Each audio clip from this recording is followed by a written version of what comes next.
Hello दोस्तों, कैसे हैं। जैसा कि आप लोगों ने सुना होगा कि बहुत सारे ऐसे गवर्नमेंट जॉब्स हैं जिसमें कि 12 मंथ्स की ड्यूटी करने के बाद आपको सैलरी 13 मंथ्स की मिलती है। तो क्या 1 मंथ की सैलरी आपको एक्स्ट्रा मिलती है? तो ऐसा नहीं है। जो ये 1 मंथ की सैलरी होती है उसे ईसीएल कहा जाता है। अब ईसीएल क्या होता है? ईसीएल होता है आपका अनकम्पनसेटरी लीव।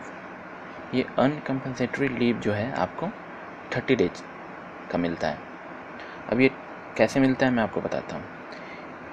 जैसा कि आप लोगों को पता है कि गवर्नमेंट ऑफ इंडिया द्वारा जो जीएच रखे गए हैं, गेस्टेड हॉलीडे 17 रखे गए हैं, जिसमें इन 17 गेस्टेड हॉलीडेज में 3 जो डे होते हैं वो नेशनल हॉलीडे होते हैं। अब नेशनल हॉलीडे कौन कौन से होते हैं आपके? 26 जनवरी नेशनल हॉलीडे, रिपब्लिक डे, 15 अगस्त इंडिपेंडेंस डे और 2 अक्टूबर गांधी जयंती। तो इस नेशनल हॉलीडेज होते हैं। और जीएच में आपके कितने बच गए? इधर 14 सेकेंड सैटरडे आपके 12 हो गए, जिसे भी जीएच काउंट किया जाता है। और वीकली ऑफ हो गए आपके 48, हर मंथ में 4, तो टोटल 48 वीकली ऑफ हो गए। अब ये जो आप नेशनल हॉलीडेज को ड्यूटी करते हैं ये ईसीएल में काउंट नहीं होता है। बाकी इन दिन जो टोटल हो गए आपके 74, ठीक है, 14 + 12 + 48, ये आपके टोटल हो गए 74।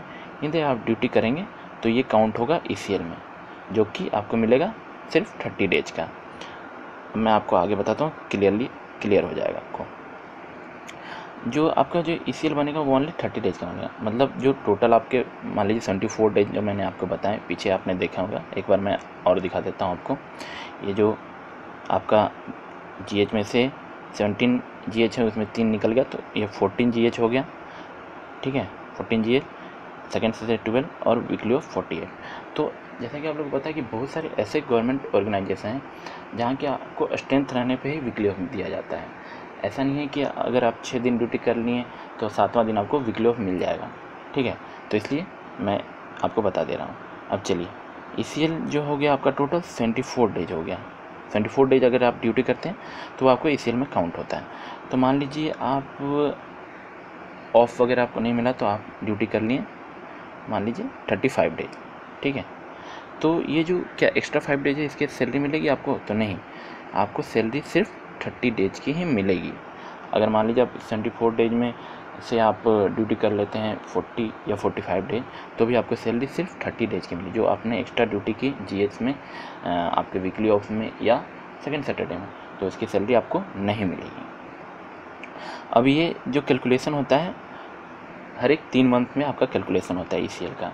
तो टोटल 1 ईयर में आपका 4 टाइम्स कैलकुलेशन होता है, और आपको हर 3 मंथ के बाद आपको वो सैलरी मिल जाती है जो भी आपका ईसीएल बनता है।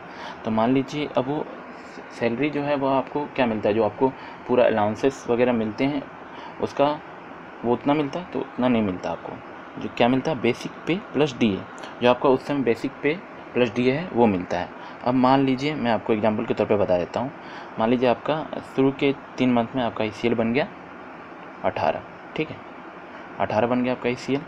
तो अब ये बेसिक पे आपका जितना है plus DA divided by 30 into 18 हो जाएगा।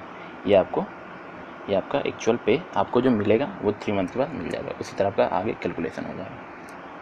तो थैंक यू दोस्तों, आई होप कि आपको ये वीडियो देखने से ईसीएल के बारे में पता लग गया होगा। जो आपको 1 मंथ की जो सैलरी मिलती है एक्स्ट्रा नहीं मिलती है, जो आप वर्क करते हैं उसी की आपको सैलरी मिलती है।